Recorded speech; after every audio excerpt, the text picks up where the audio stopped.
To import contacts on Samsung Galaxy A57 5G, first of all, you will need to open the Contacts app on your device. Next step is to click on the three dots and then we can navigate into the settings.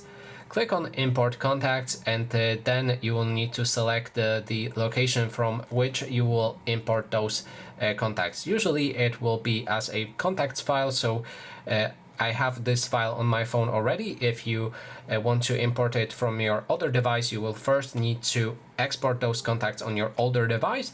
Then you can take this exported file and get it onto this phone right here, and now we'll be able to import. So yes, I'm gonna select the option for our cloud storage, select the contacts.vcf and then click on done.